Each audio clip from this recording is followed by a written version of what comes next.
Chapter 18. When Jethro, the priest of Midian, Moses' father-in-law, heard of all that God had done for Moses and for Israel his people, and that the Lord had brought Israel out of Egypt, then Jethro, Moses' father-in-law, took Zipporah, Moses' wife, after he had sent her back, and her 2 sons, of which the name of the one was Gershom, for he said, I have been an alien in a strange land. And the name of the other was Eliezer, for the God of my father, said he, was mine help, and delivered me from the sword of Pharaoh. And Jethro, Moses' father-in-law, came with his sons and his wife unto Moses into the wilderness, where he encamped at the mount of God. And he said unto Moses, I, thy father-in-law Jethro, am come unto thee, and thy wife, and her 2 sons with her. And Moses went out to meet his father-in-law, and did obeisance, and kissed him. And they asked each other of their welfare, and they came into the tent.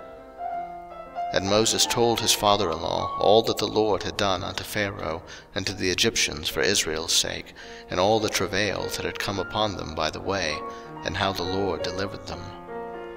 And Jethro rejoiced for all the goodness which the Lord had done to Israel, whom he had delivered out of the hand of the Egyptians. And Jethro said, Blessed be the Lord, who hath delivered you out of the hand of the Egyptians, and out of the hand of Pharaoh, who hath delivered the people from under the hand of the Egyptians. Now I know that the Lord is greater than all gods, for in the thing wherein they dealt proudly he was above them. And Jethro, Moses' father-in-law, took a burnt offering and sacrifices for God. And Aaron came, and all the elders of Israel, to eat bread with Moses' father-in-law before God. And it came to pass on the morrow that Moses sat to judge the people, and the people stood by Moses from the morning unto the evening. And when Moses' father-in-law saw all that he did to the people, he said, What is this thing that thou doest to the people? Why sittest thou thyself alone, and all the people stand by thee from morning unto even? And Moses said unto his father-in-law, Because the people come unto me to inquire of God. When they have a matter, they come unto me, and I judge between one and another, and I do make them know the statutes of God and his laws. And Moses' father-in-law said unto him, The thing that thou doest is not good. Thou wilt surely wear away both thou and this people that is with thee, for this thing is too heavy for thee. Thou art not able to perform it thyself alone. Hearken now unto my voice, I will give thee counsel, and God shall be with thee. Be thou for the people to Godward, that thou mayest bring the causes unto God, and thou shalt teach them ordinances and laws, and shalt show them the way wherein they must walk, and the work that they must do.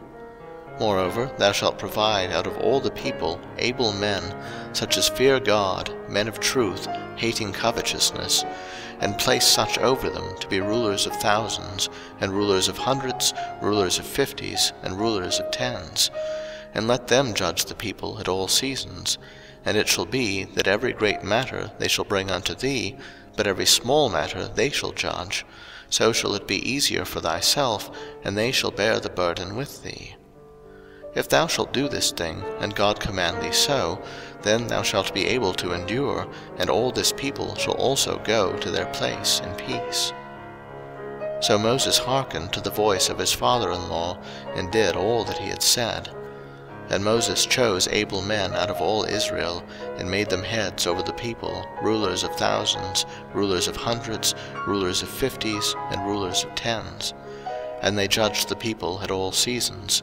The hard causes they brought unto Moses, but every small matter they judged themselves. And Moses let his father-in-law depart, and he went his way into his own land.